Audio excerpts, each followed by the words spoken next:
Jaringan adalah kumpulan sel yang memiliki bentuk dan fungsi yang sama. Jaringan dapat dibagi menjadi dua, yaitu jaringan pada tumbuhan dan jaringan pada hewan. Jaringan pada tumbuhan dapat dibagi menjadi dua berdasarkan kemampuan sel membelah, yaitu jaringan meristem dan jaringan permanen. Jaringan meristem merupakan kumpulan sel yang aktif membelah untuk menghasilkan sel-sel yang baru. Jaringan meristem sendiri dapat dibagi menjadi dua. Yang pertama adalah meristem primer. Ini biasanya terletak pada ujung akar dan batang, dan ini berfungsi untuk pertambahan tinggi pada tumbuhan. Sedangkan yang kedua adalah meristem sekunder. Ini biasanya untuk pertambahan lebar diameter batang atau kambium. Dan biasanya meristem sekunder ini hanya dimiliki oleh tumbuhan dikotil. Jaringan permanen merupakan hasil perkembangan dari jaringan meristem. Jaringan ini telah terdiferensiasi sehingga memiliki bentuk dan fungsi yang tetap. Jaringan permanen juga sel-selnya sudah tidak aktif membelah lagi. Berdasarkan struktur dan fungsinya, jaringan permanen dapat kita bagi menjadi 4, yaitu yang pertama adalah jaringan pelindung, yaitu epidermis. Kedua, jaringan dasar, yaitu parenkim. Yang ketiga adalah jaringan penguat atau penyokong, yaitu kolenkim dan sklerenkim. Kolenkim ini terdapat pada organ yang masih muda, sedangkan sklerenkim terdapat pada organ tumbuhan yang sudah dewasa.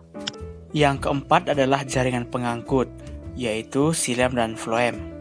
Ini adalah contoh-contoh gambar dari jaringan permanen. Di kelas 7 ini, kita hanya membahas sekilas untuk jaringan penyusun tumbuhan. Nanti akan kita perdalam lagi ketika kalian sudah di kelas 8. Sekarang kita akan membahas jaringan penyusun hewan. Jaringan pada hewan dapat dikelompokkan menjadi 4, yaitu jaringan ikat, jaringan epitel, jaringan otot, dan jaringan saraf. Jaringan epitelium merupakan jaringan yang berfungsi sebagai pelindung tubuh atau organ, pelapis saluran kelenjar, dan penerima rangsang. Jaringan otot berfungsi sebagai alat gerak aktif.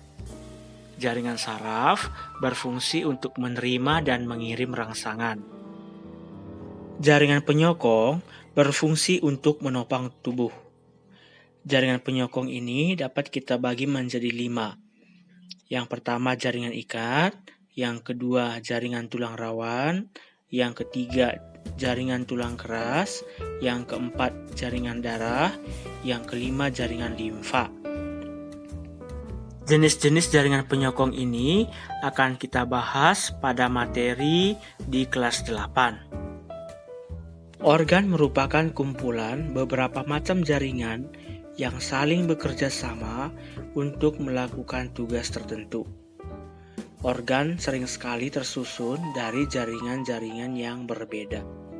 Organ pada tumbuhan terdiri dari akar, batang, daun, bunga, dan buah. Organ pada hewan dan manusia jauh lebih kompleks dibandingkan dengan organ pada tumbuhan. Organ pada tubuh hewan dan manusia mempunyai fungsi khusus. Contohnya, lambung, usus, dan hati merupakan organ pencernaan.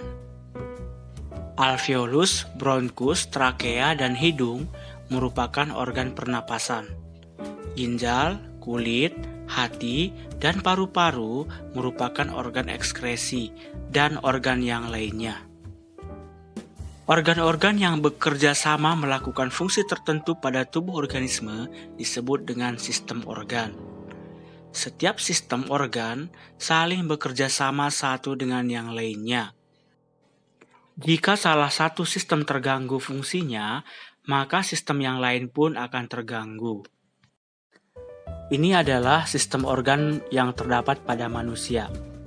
Namun, untuk pembahasan lebih lanjut, akan kita lakukan pada materi kelas 8 dan kelas 9.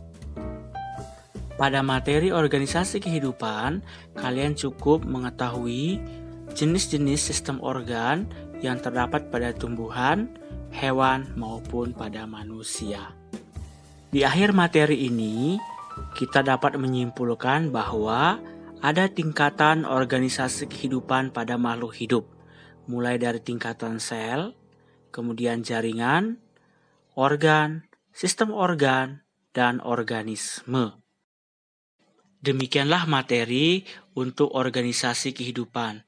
Semoga kalian bisa memahami materi tersebut dengan baik. Selamat belajar.